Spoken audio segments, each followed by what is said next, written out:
Welcome to the TryPod, where we break down the NRL every game, every week from a punting perspective. Sorry, I'm here an hour early for you if you're in New South Wales, Victoria, or New Zealand. I just got the Undertaker's tip fired through to me as well. I do not want to forget that one. So he's got it on the Manly game, so I shouldn't forget that, but I'm going to make a note to myself to feed in the Undertaker's clip. And yeah, daylight savings is over. That means we don't get the early kickoffs to enjoy in Queensland anymore. This is still the best window of time for me to present the show in and around our hectic family routine. I'm Jacob Wynn, presented by BetBank, previewing round 6 of the NRL. We're going to rapidly recap round 5, where I had mixed returns. We did win the mixed matchup at $3. I think 3 weeks in a row we've hit that. But 1 and 2 on best bets, which is what I care about the most. My overall takeaway was, that's a good call by Desktop Bodybuilding. He's used to me coming early. Overall takeaway for round 5 was maybe a week isn't a long time in rugby league. I always say how so much can change in 7 days. But let's just go through the scores from round 5. Almost every team played the same. So if you watched round 4, that was by far and away the best form guide for round 5. And there were a couple of exceptions. But look at this. Okay, one exception being Manly, which was a completely different team, but you understand why when they changed the coach. And that was bad news for my Finns. I just wish that Manly would have held on to Seabold for 1 extra week. All right, but the Dolphins, losers of the Battle of Brisbane, losers again in round 5. Rabbitohs coming off a win, won again in round 5. Dogs are off a loss, lost again. Panthers, all they do is win, so off a win, they won. Storm are off a loss, lost again. Dragons, all they do is lose, lost again. Cowboys on a win streak, continued it. Titans did win the previous week, but didn't play well, beating St. George, and then didn't play that well against the Broncos. Brisbane won in round 4 and round 5. Sharks won in round 4 and round 5. Warriors lost in round 4 and round 5. Knights, winners the previous week and the weekend just gone. Raiders, losers week after week. Parramatta continued to losers in round 4 and 5. Tigers, winners in 4 and 5. So that's not great news for someone like me, who likes to be a little bit of a contrarian and likes to oppose a bit of recency bias. And ultimately, I looked at a game like Knights Raiders, and I saw it as a zigzag spot where I thought that the Raiders would put things right and that the Knights couldn't keep finding money with so many big money men on the sideline. But I got that wrong. I got that badly wrong. And I'm going to get into each of those games.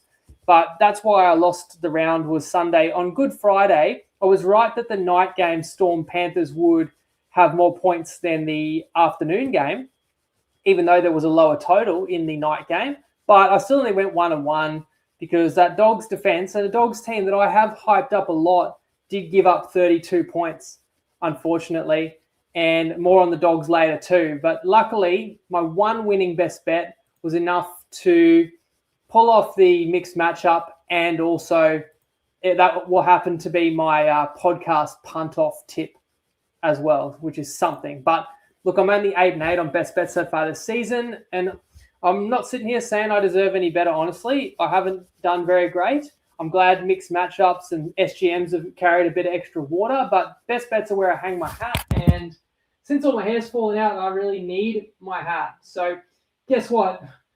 You're probably not going to believe this because it's been quite a long time. And please comment if you can see me, because my display is a little bit different today as well. So it's throwing me off slightly. But look, I've got my notes. I basically can't see my feed properly. So I'm just going to hope that I'm coming through all right visually and in terms of audio too. But I have 7 best bets to share with you. So I better get into it. 7 out of the 8 games, I've got a best bet. You know, I average 3 or 4 a week. But some weeks I just love the slate. And this is one of those weeks. And I made a joke in the TryPod Punters Tips forum earlier today that if everything went right for the Dogs against the Panthers, that they might come within 40. But the truth is, I told you I'm a contrarian. I'm taking an ultra-high line. I am going to start with Bulldogs. I'm going to go alt line and buy it from 17.5 to 18.5 alt line on Ladbrokes. I just think it's too many points for a Dog side that I know is struggling, and I know Penrith look absolutely unstoppable. And I want to talk about Penrith historically, their odds to win the comp, their odds to not lose a game this season, all of that. But I'm going to be brave, and I'm going to take a line that I think the bookies are begging you to be on with Canterbury. Then on Friday in the original Queensland Derby, I'm going Broncos, Cowboys, either team 1-12 at $1.80 on 365. I've picked this market twice this season, been burned both times. It involved both of these teams. Both times the score was, the margin was 14 points, but I'm going to go again because I really struggle to split these two teams, and I think they'll both have each other's full attention. On Saturday in Perth, I'm taking Souths minus 5.5, $1.91. It's a 5.5 everywhere against the Raiders. And yes, I guess I am concerned about bounce back factor for Canberra, which was one of my reasons for picking the Green Machine last week.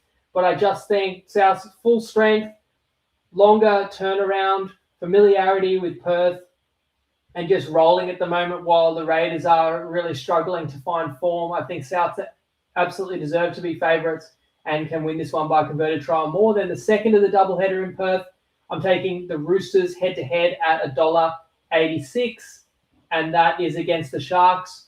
And I also think it's a better prep spot for the Roosters. They had the bye, whereas Sharks come off a Sunday game, as do Canberra. Roosters getting some reinforcements, including Victor the Inflictor. And I think there's a little extra class in this Roosters team. The Sharks ended their season last year. It's not a great margin, but I just think Roosters should be favoured by maybe 3.5. I'll take them at Pick'em at $1.86. That's on Sportsbet. Then I'm going Saturday night Storm at home, minus 7.5, $1.90 on Dabble, playing the Warriors. And this is really all about Melbourne.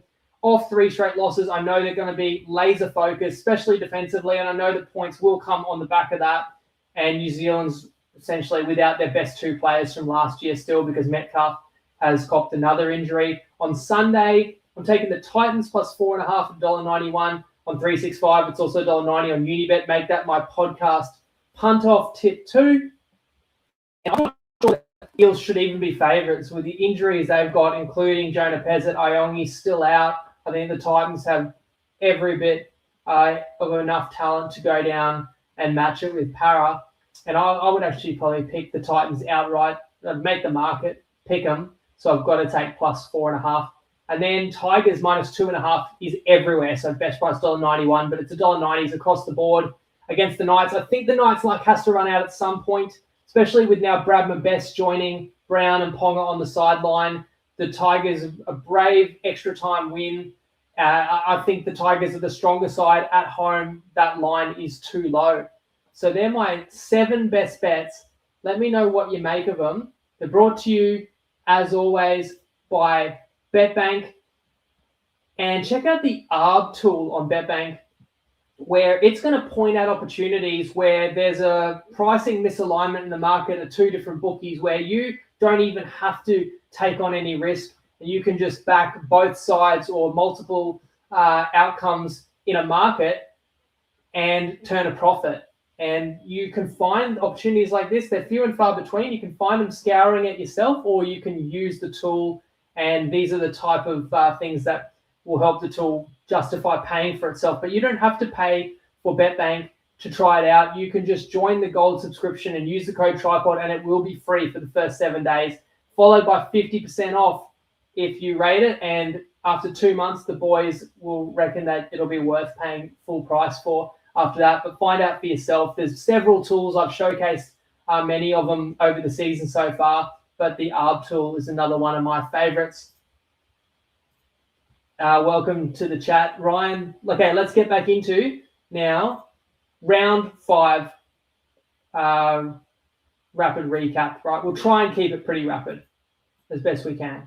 I know I have to talk about my Finns now, but the story really was more so Manly. 52-0 they led, and they ultimately won 52-16. It kind of shows how bad Seabold was, if anything, that the team could just be such a great contrast.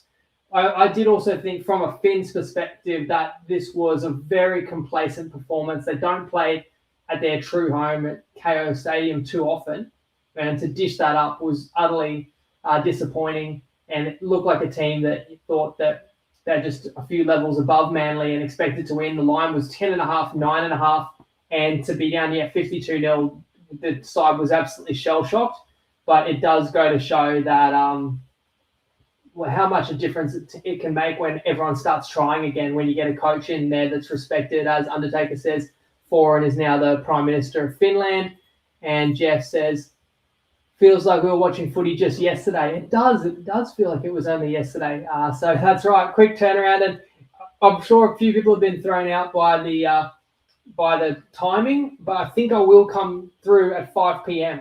live each week. I want to stay consistent. You guys know that over many years, this is the 12th year doing it, I've been as consistent as possible, and I think this is the time that's going to work best for us, and it's an hour after teamless drop.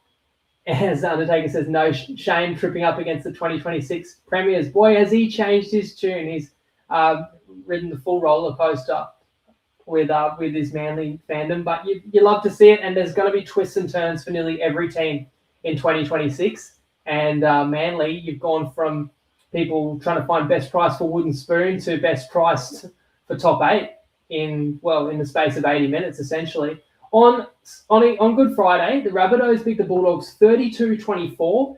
It did go over, and I tipped under 46.5. To me, they were very preventable tries. There was a Montoya try where he got through with about as much space as a 5-cent piece. The first try, of course, was a length of the field intercept. There were 5 different tries off kicks. But it's funny, when you tip a team or when you've got overs, you don't complain about tries off kicks. Like, that's Rabbitohs exploiting the way that the Bulldogs defend. The Souths are very deadly on their left edge especially. The other big takeaway from this was Crichton being injured for the Dogs, which is a huge hole that basically can't be filled. But we'll talk about how Cherry gets a reprieval this week. But I guess a bigger takeaway, Souths are really rolling this year, but like, you look at the Dogs, they're now 2-2 because they have had a bye. But the 2 wins, a narrow win over St. George, well, that looks awful now, given what we know about how pitiful the Dragons are. And the only other Dogs win was also narrow, had to hang on final minute, make a game-saving tackles on their try line against Canberra, who are not a minor premiership caliber side this year like they were last year. So the Dogs have got 2 narrow wins against some far from impressive opponents. And this is a team I really talked up this year, so it's really making my pick look pretty weak. I'm going to get into the Dogs and how I see them against Penrith and how I haven't totally given up, and I'm catching a hell of a lot of points with them this week, but leaving a lot to be desired. It is only early in the year, but definitely the Dogs have underwhelmed and underperformed versus what I expected so far. Then it was a demolition job. Penrith 50 defeated the Storm 10, and the Storm completed 94%. And I sort of said this about the Eels the week before. I don't think they did that much wrong in a game they got flogged. I just think that's how good Penrith's going at the moment. My observation out of this one is, you look at this Penrith left side, the way they are just torching teams, right? And it's Talangi, Papali'i, McLean, and Milky. And the crazy part is they're all new players. They've all come in basically last season. None of them have even played a grand final for Penrith, and yet they look totally unstoppable. You'd think they would have been all part of the core team that had won 4 comps together already. Now, on a positive note, we had overs in that game over 41.5. There's 60 points. Thanks to Penrith for doing the bulk of the heavy lifting. And that also helped us win the mixed matchup at $3. And we had, I think, 56 points in the early afternoon game, including a try on the bell. So I was sort of gutted, but it was good fun actually watching the Panthers help us put 60 on the board. And Milky with that late try, catching that short dropout on the full, and that covers the mixed matchup for us. As I said, we won 3 in a row. Can we actually talk about Penrith, guys? I put up a poll in the TryPod group, and I said, like, I don't want it to be too morbid and say if you had to bet your life, right? So I'll put it this way. If you're told you will get $1 million, all you have to do is pick who wins the comp this year and you get $1 million. But I'll make it even easier for you. I'll only give you 2 choices, Penrith or everybody else. So you take Penrith or you take the other 16 teams. And I knew that the number 1 selection on the poll would be Penrith. And I think like 57% of people choose Penrith, right? And I know in your mind, if you're going to get $1 million, you're most likely just going to say, give me the Panthers. They're by far and away the best team. They've got the pedigree. They've got the experience, the coach, right, and the best player on the planet. But here's the thing. Penrith at $2.50. They were $2.70 on Saturday, but I think some people started to realize you got to pull the trigger on this.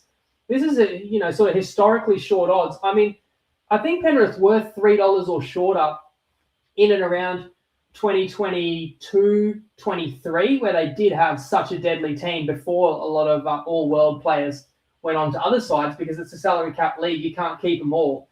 Now, arguably, Penrith are looking even hotter than any of those sides that went on to win the comp. In my mind, I don't know if I can rationalise that this team is better than those. It's still so early in the year, and we have seen other sides have hot seasons, win games by big margins over a span, and not even necessarily win the comp. There's just so much that can go wrong. Like, you've got still 19 more rounds to play. You've got Origin, and the better you play at this time of the year, the more players are involved in Origin. So there's three more brutal encounters these guys have got to get through. Like, it's just very unlikely everyone gets through unscathed. Now, what Penrith will have going for them is, because they're banking all these wins, they'll have total luxury to give guys a rest or to sit somebody out who's borderline, because they won't be playing must-win games. It seems almost certainly won't be playing must-win games around the middle or end of the year, which just lets them set up for the finals, and they're an expert at doing so. But you still want to win 3 elimination finals games, even if you finish top 4, right? You're going to win 3 finals games. Only 2 necessarily might be eliminators if you do win week 1 of the finals. But you've got to win 3 big games, and still anything can happen in one game. As much as we haven't seen anyone come close to Penrith yet, there will be a game. I promise you there will be a game where the other side gets a couple of fortuitous tries, a couple of bounces, a couple of calls. Penrith make a couple of mistakes. There's a side playing with extreme confidence and chance their arm from anywhere on the field. There will be a week where something goes against Penrith. Then Penrith's got to chase the game, and they've got a lot of composure and led by the Iceman. But when you've got to press a little bit, sometimes not everything comes as easily. And I could not back. Well, it's pretty obvious to me, if a team's $2.50, that they're not going to win the comp more than 50% of the time. But I pose the question to you: would you rather take Penrith or the field right now if $1 million was incoming? And the other question that I've been talking to a couple of people about is, what odds would you put on Penrith having a perfect season? Because if they do look unstoppable and unbeatable, and we do think the only thing that can foil them is injury, what if Penrith just keeps winning games and then they're 19-0, 20-0? Then maybe Penrith wouldn't rest everyone, because they could actually go for that immortality. I can't think of really many other good examples in world sport, but of course there was a New England Patriots team in 2007 that went 16-0 and actually then went on and lost the Super Bowl, but still had a perfect regular season. I can't see it happening, but you can get odds as good as 26-1 on Penrith, and that's just to go 24-0 in the regular season. I say just, but that doesn't even include needing to win the finals. So I thought I'd just discuss that as well, that if you got $26 on Penrith to go 24-0 to win every game this regular season, that would be the implied odds of $1.20 every week for the next 19 weeks. So you go 24-0, well, you've already got 5 in the bank. So it's a 19-leg multi. So you've got to go Penrith head-to-head 19 times, and you're getting $1.20 every game. Now, you might think, well, $1.20 is pretty sweet. Like, this Penrith team, they're going to be shorter than $1.20 most weeks, including this week against the Dogs. But the problem is Origin. Now, Penrith do have 2 buys for the first 2 Origins, but you still might not back up all the stars after Origin on a short turnaround. So I could easily see Penrith playing the B team or the semi-B team. Now, you could argue they've got that much depth, they'd win anyway. But there's going to be games where Penrith will be a fair bit longer than $1.20. Not to mention, just if Penrith do decide that the bigger fish to fry is obviously in the finals, and that they do just decide to rest players in the regular season so they're primed for September. And if you've got a 24-0 bet, then that's going to kill you if you see that one week where 13 stars are getting rested, which Penrith have done before. So you sort of have to try and guess the mentality as well. But there is the counter argument that if everything broke Penrith's way and maybe they won a game with the backups and they had the opportunity to do the unthinkable and go 24-0, that they could go all in for it and then back themselves that they're that good that they'd win 3 finals games. So let me know what you think. Would you back that? It's $17 for no losses on some bookies, but the best I've seen is 26-1. And I thought that the bookies should offer at least 25-1 to like give you some interest. So I think 17 is pretty steep, pretty stingy. Personally, I wouldn't back it because I think it should really be 50-1 or more, because I do think there will be games where Penrith won't be full strength and where their odds will be a lot higher. And that then if you're talking about an accumulator, then it actually gets a fair bit higher. As Simo says, Arsenal's invincibles in the Premier League, and that is a great comparison. But even that Arsenal side, and thanks for the record there, 26 wins, 12 draws. Like, they did not lose a regular season game, but they still drew 12. Not to take anything away. I'm actually an Arsenal fan from way back, but I think 24-0 in the NRL, would be ridiculous. I suppose another comparison would be the Golden State Warriors the year they went 73-9 out of 82 games, which was historic. And then the Golden State Warriors actually then added one of the best players in the league, Kevin Durant. I know that's a bit of a NBA tangent, and I've just lost 80% of the people listening, but the reason I bring them up is that Golden State Warriors team around 2017, 2018 was basically unbeatable, and they were about $1.90 to win the title most of the year. And they did win it every year with Durant, or the first 2 years with Durant, and then the third year he got injured, and so did another key player, and they lost in the finals. I suppose another difference with NBA, though, is in the playoffs, they play best of 7. So you can get an upset, you can have a bad night or two, and you can overcome that. But that's the difference in rugby league is, essentially you're playing sudden death games, and one bad night and your season's over. That's why I don't think Penrith should be pick'em at this point in the season, which is why you give me $1 million, I would take the field. And then you might ask me, all right, well, who's actually going to beat Penrith? I don't know who, but there's still some other good teams and still a lot can change. I heard a really interesting observation that Trent Robinson mentioned this was what the Storm looked like in 2018 on the back of ravaging the comp in 2017. This is what the Storm looked like in early 2018. Everyone said they couldn't be beaten. And, of course, the Storm actually lost in the grand final that year. I also think of the Roosters, who won in 18 and 19, and people were saying just hand them the comp in 2020 because after the COVID break with the 6 again rule, the Roosters were ravaging everybody. And the Roosters, didn't even make the grand final in 2020. I think injuries cruelled them. So it's just a long season, and that was a long-winded way for me to say that. But it's a pretty fascinating discussion. I understand that the water cooler chat everywhere is just about how good this Penrith side really are. And that's probably why I've got to go against them this week, because I think it's just absolutely heightened the discussion that Penrith are unbeatable. And so I'm not going to be that surprised if the Dogs actually give them a game. Let's say that. But we're still talking round 5. And this is a match that's worth discussing. Cowboys 32 beat the Dragons 0. This was despicable. I feel for the Padonis because your handicap goes out the window when a team totally no-shows like that. At home, 0-4, can't even pick up a point. The first try for the Cowboys is a drinky walk-in. It's 16-0 at halftime. And there's a key moment in the second half where the Cowboys give away a 6 again. Well, I think a kick gets caught on the full in the in goal. Connor tackles the man for some unknown reason. So gets sent to the sin bin. Then for some brain-dead reason, challenges the call and wastes the Cowboys' challenge. Then Drinkwater drops a bomb at the end of that set, and he drops it backwards, but the Cowboys have no challenge. And I'm thinking, the Cowboys are letting the Dragons back in here. 16-0 is about to be 16-6. It's 13-12. It's game on. But the Dragons spill it. There's an intercept by Braden Burns, and it's 22-0, and it's curtains. And even from there, you'd think there'd be a little bit of fight back from the Dragons. You've got, like in King Tongia out there, we know he struggles in defence, but he's meant to at least spark the attack because people bash Kyle Flanagan, and I wouldn't consider myself a Flanagan basher, but I talk about his limitations. But you can't blame Kyle this week. His attack was even worse.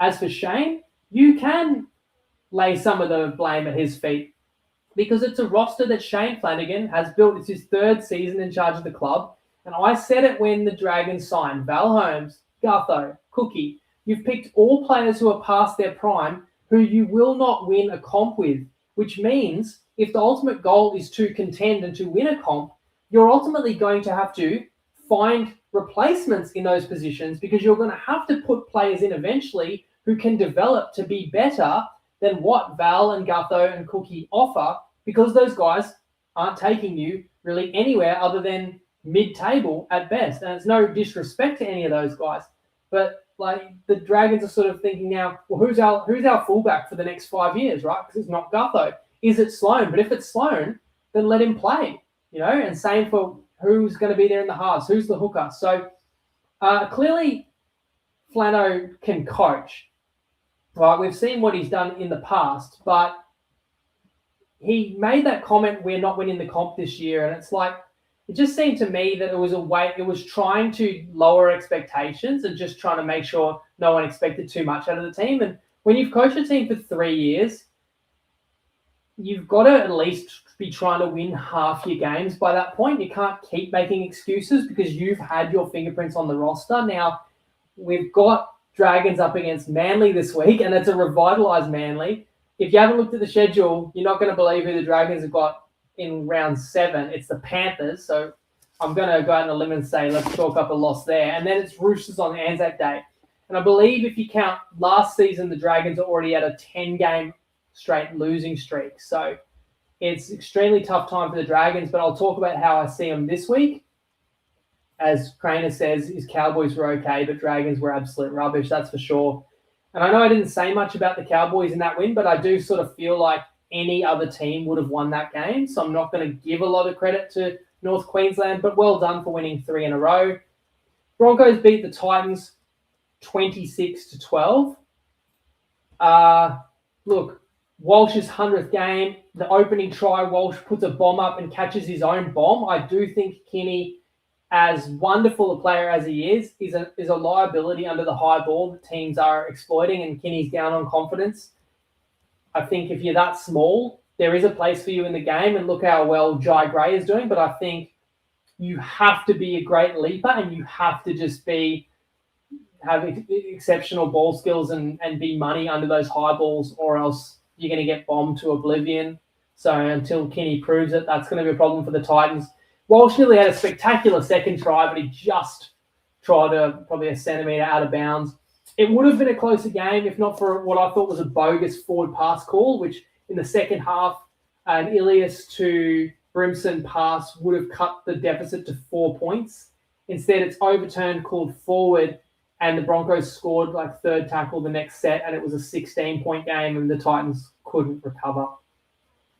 Then we had the Sharks beating the Wars 36-22. I had Cronulla minus 2.5 as a best bet, ready to go. It moved 10 minutes before I went live. So then I still had the choice. Do I still give 4.5 out as a best bet? I begrudgingly did not, and then they won easily. That's typical for me. It was comprehensive for Cronulla. New Zealand definitely missed Mitch Barnett up front, and Metcalf is not himself this season. We've only seen him in 2 games, and he actually got injured again. But I felt like Metcalf actually messed up Tanner Boyd's mojo a little bit, if anything. And now I'm going against New Zealand this week, but we'll get to that. 32-12, the Knights beat the Raiders. Now, this one, I was very surprised. And if I get a game totally wrong in terms of how I predict it's going to play out, I deserve to lose, which I did with my best bet because I took Raiders minus 3.5, and it closes 4.5, but that counts for nothing. The Knights snap a 7-game home losing streak, which I expected desperation out of Newcastle for sure. The fans turning up on Easter Sunday, the Knights are going to give them their best, but I would have expected equal desperation for Canberra, who came in losing 2 in a row, but they're just not clicking and they're not coping with their adversity this year. And the Knights, I was so impressed by the way they backed up that Bulldogs win with more of the same. They look like a calm team, but a connected one as well. The Raiders had their moments second half. Maybe if a try doesn't get disallowed, they could have fought back, but really the Raiders just were found lacking when a fight back was required. And then Tigers Eels had plenty of twists and turns on Easter Monday. So it was Easter Monday excitement for us. And it was 22-20 to the Tigers in extra time. Twiddle should have been the headline for Para. Thrust into the action after multiple outside back and halves injuries for Para. Not even a winger from the New South Wales Cup side. And his first 3 touches are line breaks. 2 of them are tries. but Parramatta didn't convert either of them, and the injuries ultimately brought Para undone. The Tigers showed a lot of toughness because they were down 10-0 in this game, come back and win in extra time. You think about it, the Tigers were down 10 or 12-0 against Souths in Gosford and hit the front, though they didn't win, but they fought back. The Tigers were down 10-0 in New Zealand, won by 18. This is without Luai. It is mighty impressive. Undertaker, he did have to sweat. He played Tigers over 20 and a half and needed the extra period to get that, but I think the Tigers deserved to cover that one, so I think we've got to applaud Undertaker for getting the right side, and you like to see good guys get a tight win from time to time again. Because if the Tigers had finished on 18 or 20, I would dare say that would have been quite a bad beat. Right, I know I spent a fair bit of extra time on that one, but we had some sort of sidebars that I wanted to hit.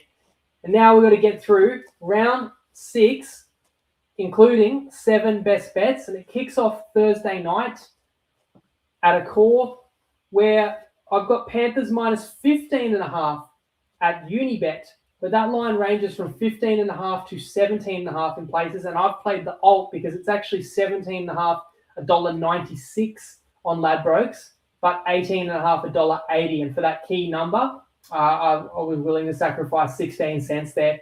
Even though Critter is out for the Bulldogs, Cherry is in, rather than potentially O'Sullivan moving to the halves and sliding Burton, which was what the Bulldogs opted for on Good Friday. Hayes back from concussion. Mitch Kenny is back from suspension, so the Panthers, the rich get even richer. And look, I rated the Bulldogs a lot going into the season. I reckon if you said to me 6 weeks ago, who are you going to pick? Bulldogs, Panthers, Dogs at home in round 6. If it's pick 'em, I'll probably say the Dogs. Like 6 weeks ago, I thought the Bulldogs would have a better regular season than Penrith. But I haven't backed the Bulldogs every week either. I understood that strong teams can still build their way into a season. I think looking back on it, I've backed the Bulldogs only once this year, and they did cover that game. That was the game down in Canberra. And then let's assess how I've gone reviewing Penrith games. They've played 5 this year. I think I've been on Penrith only once, which was the Eels game for a best bet, which of course we did win.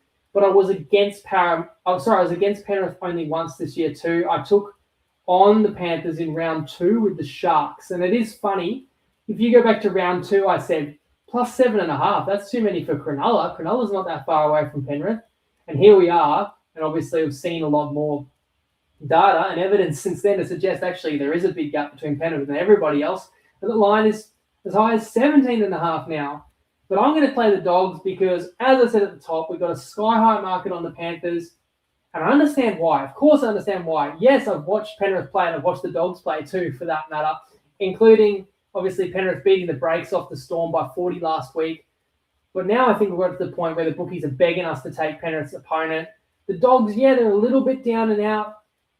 And this is the toughest assignment you can be handed. So if you're trying to avoid losing 3 in a row, the last team you want to play is Penrith without your captain and your best player, no less. But I actually think Canterbury will be up for this challenge. I don't think they'll be afraid of Penrith, and I think they understand they are miles away from where they want to be, and they will enjoy testing themselves against the best. A 17.5 point line, and remember, I'm catching 18.5 alt, but if I just talk about market, that's the type of line you get for a good team against a cellar dweller. Not a dog side that I still believe is finals caliber at the very least. And it's also a line that you play when you think the losing side might give up. I don't see that out of Canterbury in round 6. Now, none of this is me saying Penrith are due for a bad game. There will be a game at some point where things don't go Penrith's way. I'm not saying it's this week. I'm not advising just back against Penrith every week until they don't cover. But what I am saying is when the line gets so big, Penrith could play really well here and still win by 16. That's the thing, is that Penrith can play well and still not cover. Now, Nothing But Pancake says the line will close well past 18. I was sort of aware of that. Like when I was looking at the market before team lists, it was like 15 or 16. And I did think, I reckon money only comes from Penrith because I don't think many people are brave enough to take the Dogs. And I start to see 17.5s popping up, and then people are even laying 17.5 in places because there's juice with the minus.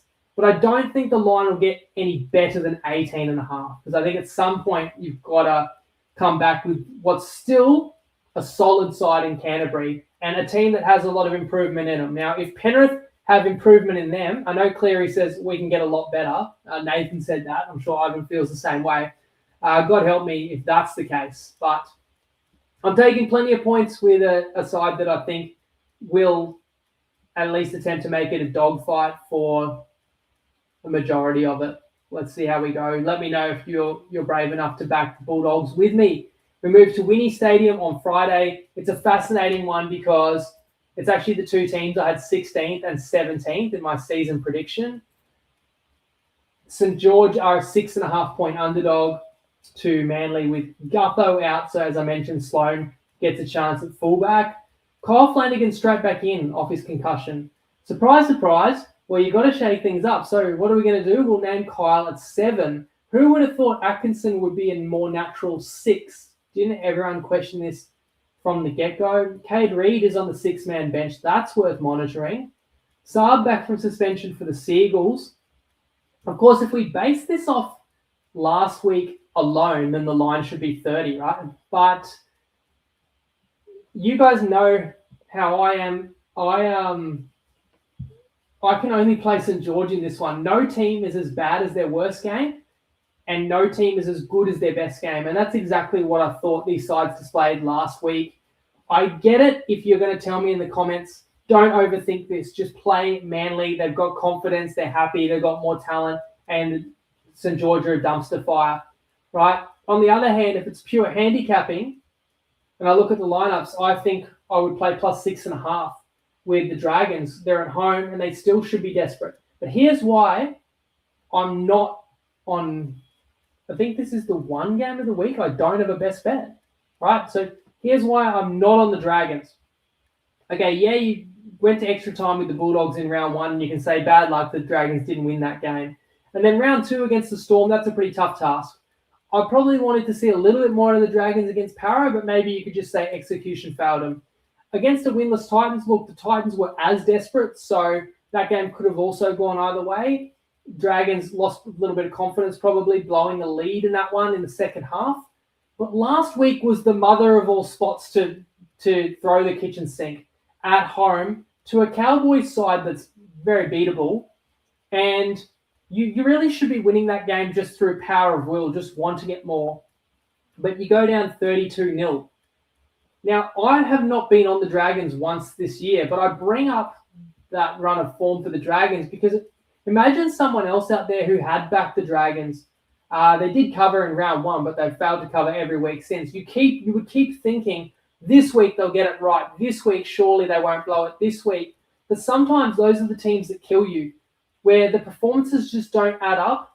And it can be due to factors that are beneath the surface that we can't see. And one of them is a great example, and you've seen it demonstrated with Manly, and that is when the coach loses the locker room. And look at Manly. You can't underestimate how much better a team can be when they start trying for their coach. What a breath of fresh air Kieran Foran has provided. So while I want to be on the Dragons, I'd rather just sit back and say, show me. Show me you got some fight in you. Then I'll consider risking my money with you in future weeks. Because I have concerns that when the going gets tough out there, who are the leaders that the St. George players are looking to? You don't even have Gutho anymore. Cook is the captain, and he defends Flano every week and says it's the player's fault. Yeah, but that's because Flano made him captain. I don't think Damien Cook would be the captain on any other team. I'm not sure how many other teams Damien Cook would even start for at this point, or if he should still start for St. George with Little there. And Manly's a front runner, which could go either way. If St. George gets a lead, maybe St. George can actually win this one. But if the Dragons face a deficit, do you have any faith that the Dragons can work their way back into this? I mean, you've also got to read body language, and looking at Shane Flanagan in his press conference, it looked like a man defeated as opposed to Foran, who looked steely-eyed, and you can understand why his players will go through a brick wall for him. So I'm not going to be shocked if the Dragons show some pride. Once again, they are at home, and they owe their fans, but I'm not going to back a team that looks like the wheels are just about to fall off either. However, the Undertaker has submitted his tip on this game, and I actually have a feeling he may go against his beloved Seagulls. G'day guys, Matty here. 4-2 on the season now. Never a doubt winner on the Tigers. Bet of the week this week. I have to hand in my sharp card if I don't go this one. Dragons versus Manly. Dragons plus 8.5 at an alt line on Bet365 at $1.80. I think the line's trending to about 7.5 at the moment. Look, this is the same line a few weeks ago that the Dragons were catching at the same venue against the Melbourne Storm. Do we think Manly and Melbourne are rated pretty evenly? Very funny. Even just last week, Dragons hosting the Cowboys. That went off close to a pick'em. I think Cowboys were tiny favourites, like 1.5. Now we're going to 8.5 versus Manly just because they had their best win of the season. I mean, that was a huge win. That was a big Seabold bounce back game. They sacked the coach. They got the reply. But I think the role as massive favourites on the road, it's not one I want to back Manly in. This is one we just have to take. It's a massive number. It's the grossest bet on the board, but one we just have to do. Good luck. Totally respect that. Undertaker going against his team. So I've got to hand in my sharp card then because I haven't backed the Dragons, but I explained why I have my hesitation. And there were similar reasons why I didn't take the Dragons last week, even though I thought that was the only side you could look at. And boy, I was glad to steer clear of that one. But let me know how you see that one, guys. Undertaker, you got to respect that he is a Manly fan and a Manly man, but he has gone against his side there because that line was just too high in his opinion. So the original Queensland derby now. Broncos playing Cowboys. The line is 2.5. Brisbane favoured. All odds thanks to Unibet. It's at Suncorp. And I love to see a game with a low line because I always like tighter clashes, but it's sad circumstances with Walsh and Hunt being out. Reynolds named is a shock to me. I actually was expecting that Reno wouldn't be able to play this either because he couldn't finish the game against the Titans. So we're going to monitor that. Duffy is in the reserves there, and I think he could start at halfback. Arthurs will be the fullback. Like Brisbane, the Cowboys have won 3 in a row after starting 0-2. I'll still lean North Queensland plus 2.5 because, well, I think this game is basically a coin flip. And I know I got burned in the Battle of Brisbane. I said the Finns could take it to the Broncos, and it was a war for 79 minutes. And, of course, it finished with a margin of 14. Then I also had a game in North Queensland that finished 14 as well. That's the risk I'm going to run again here because it could be really close for 70, 75 minutes. But I just think you've got each other's full attention. You're going to fight till the end. You would back Brisbane if they were full strength, but without Walsh, it's not the same attacking threat. And then I think potentially Reynolds and Hunt being out of this one would really diminish Brisbane's potency at the end of sets. And I know Brisbane's still got a good defence and a better forward pack. So I'll put it this way, if Reynolds does play and he's actually fine, then I'll say he would steer Brisbane to a narrow win. But if Reynolds is out, I would actually pick the Cowboys. So I was close to playing just play Cowboys plus 2.5. But then this Reynolds uncertainty made me think, I don't really see a Cowboys 13 plus win. I'll be a bit salty if the Cowboys win well because I could have been on that. If Brisbane wins 13 plus, then I got this wrong and I don't deserve to win. But how I see it is actually a one-score game down to the wire. That's why I've played either team 1-12. Let's move to Saturday where we have a double header over in Perth. And in a year's time, they're going to have their own team. And look, I'm actually quite concerned about how that's going to play out and the competitiveness of that Perth squad. But that's a discussion for another day. We've got 2 nice competitive tussles at Optus Stadium. And it starts with Rabbitohs Raiders. Although I have gone Rabbitohs for a best bet, so hopefully it's not highly competitive. The Hectic Cheese is listed to start at rake for the Bunnies who got the chocolates on Good Friday. The Raiders lost Xavier Savage along with the game in Newcastle, but son of a gun Jed Stewart slots into the team. And again, the Raiders have lost 3 in a row now, and that's after winning the minor premiership just a few months ago. There's no other changes. I wondered if Ricky would shuffle the deck chairs. He's got Owen Paddy and Timoko not even in the top 19. And on one hand, I can see the argument that you just give the Raiders another chance because it's still the same team that won more regular season games than anyone else last year. And of course, if they were desperate a week ago when I backed them, they should be even more so now.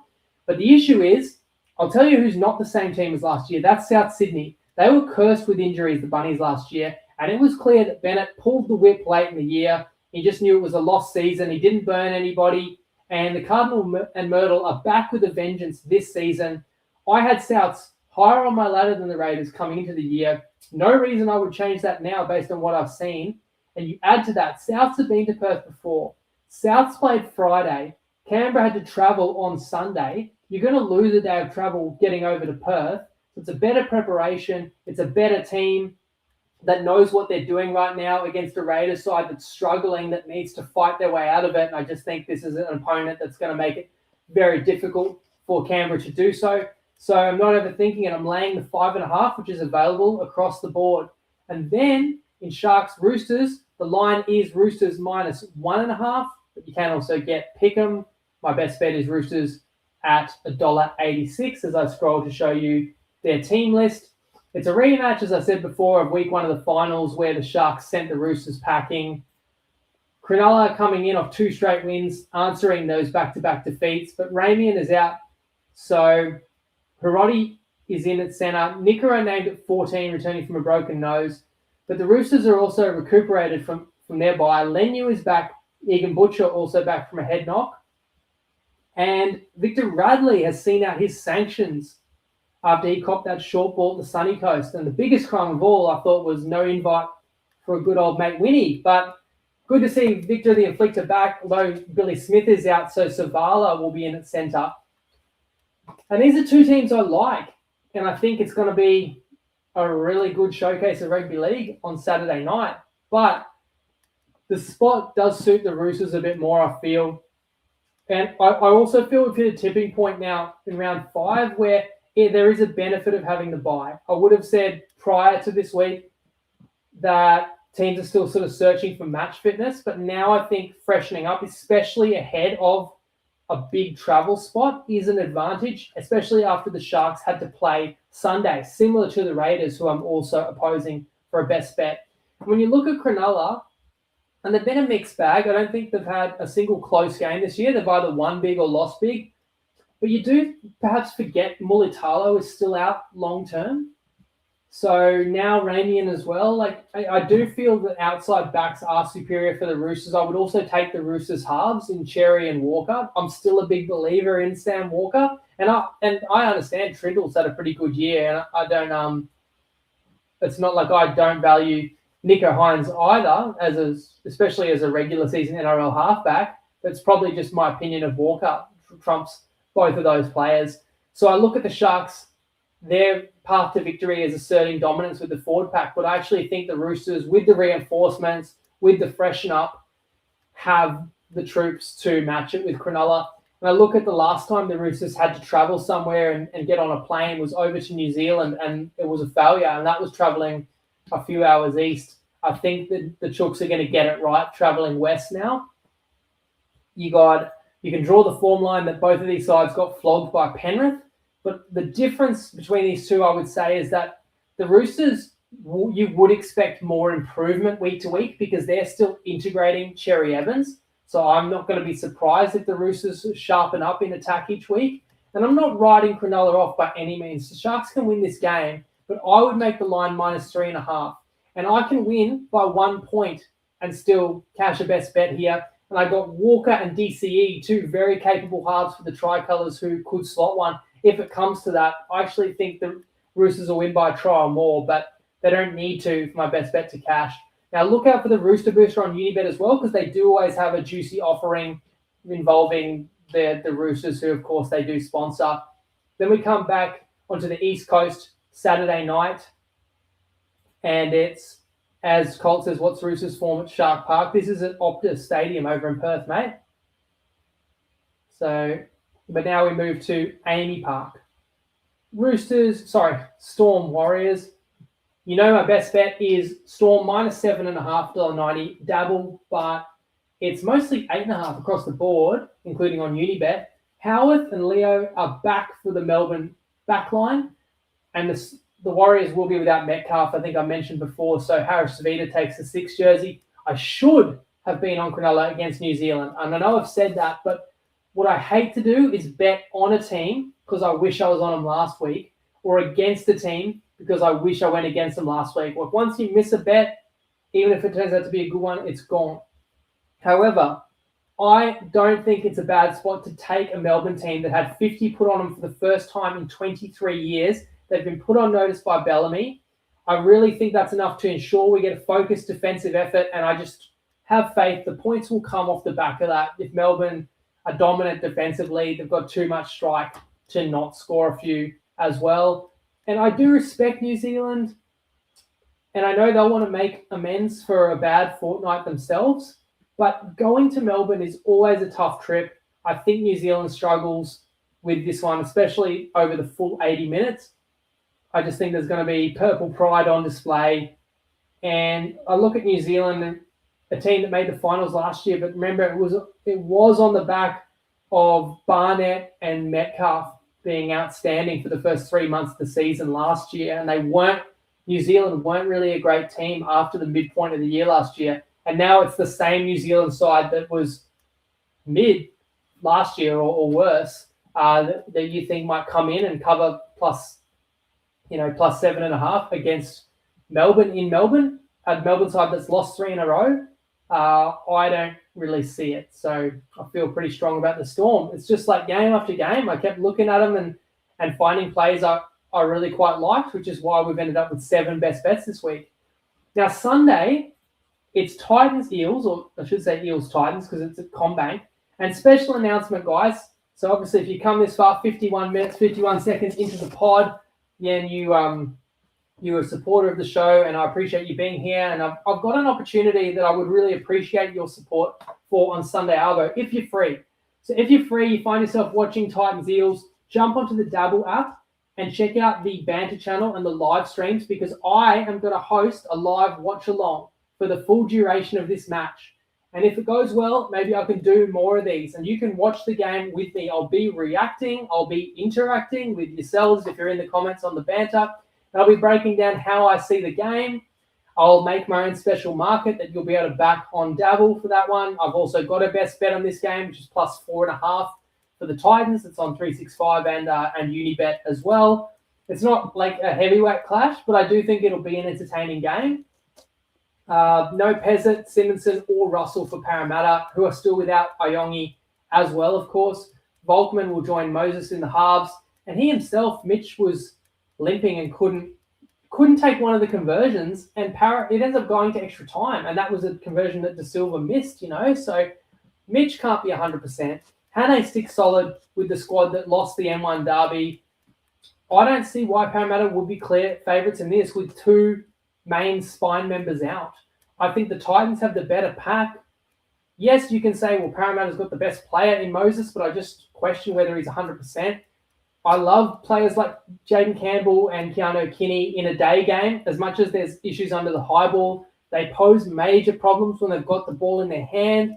I think if the Titans can just stay disciplined, just complete sets, kick, chase, and not give away piggybacks, that they can pile on a lot of pressure onto Parramatta. I think you should be on upset alert here. About half the bookies are at 2.5 for this game, and about half are at 4.5. I personally think Pickham is a more appropriate line. And if you want my head-to-head tip, I'll actually go Titans outright, because it's another side. Yeah, Riles has only been at Para for 30 games, but Hannay's only just got there. So I think it's very logical that the Titans will continue to develop and progress. And the Gold Coast gets 2 extra days to prep rolling into this one as well. So that's why I've gone Titans for a best bet plus 4.5. And finally, we've got a top 4 clash to talk about on Sunday. So who would have picked 6 weeks ago that would be Tigers Knights? And the Knights are a 2.5 point underdog on Unibet, but in fact that line is 2.5 everywhere, and I'm laying it. My best bet is Tigers minus 2.5. Now Lee is banned for West, so Skelton is the only change to Benji's Ballers. Bradman Best joins Brown and Ponga on the sideline. It's simple. Call me square, but I think at Campbelltown you give at least a point to the Tigers for familiarity playing in front of their home fans. You got both sides are on momentum waves, so I feel like that cancels out. But I do think the cracks will have to show at some point for Newcastle with a loss of a third superstar now. And I actually think while the Knights, Zed says the Knights will be fresh, where the Tigers will be bruised. I think I get your point there that the Knights did it relatively easily. And then the Tigers played a day later and had to play, 85 minutes grueling. But I think early in the year, that's not as huge of a consideration. And I actually think getting a really narrow sort of win, getting out of jail, can actually energize a team because you can still look at it as we've got a lot to improve. I mean, the Tigers, as I said before, they've trailed by double digits in 3 or 4 games this year. So they know they've got things to still get right. Whereas Newcastle's almost going too good at the moment that something's got to give. And I think that people might just think, oh, the Knights are rolling. It doesn't matter who's out there. But trust me, it does. They're not that good that they don't need Kalen Ponga and Dylan Brown and Bradman Best. And, if you compare it to the team last year, there's no Leo Thompson, right? And who is there this year that's making all the difference? I feel like collectively they've been outstanding, but you can say the same about Tigers. So I feel like the aspect of 2 teams with a lot more confidence than last year is true for both sides, but then it just goes back to the talent. I still think, and mind you, this is all with Luai out, I still think the Tigers are the better team and they're at home. So it's really simple to me that Wests have got to be a best bet because this line should be a minimum -5.5. In my mind, that's how I see it. And I know that the Knights have spoiled a winning round for the pod on more than one Sunday so far this season that they may have the opportunity to do so again this week. But I'm taking them on. Thank you, everyone, for tuning in. I hope you have a great week. Support the show by as simply as pressing like wherever you're watching this or dropping comment. Of course, you can subscribe. You can join Unibet with the link in the description or dabble with the TryPod code. My same-game multi will be out later in the week. We got the wrong Ethan S scoring for the Raiders, unfortunately. But you can continue the conversation with me wherever you catch this show. Enjoy your week. Enjoy your rugby league. If you're having a punt, do it responsibly. Set a deposit limit for free and confidential support. Call the number in the show description or visit gamblinghelponline.org.au. I'll see you next Tuesday. Lego.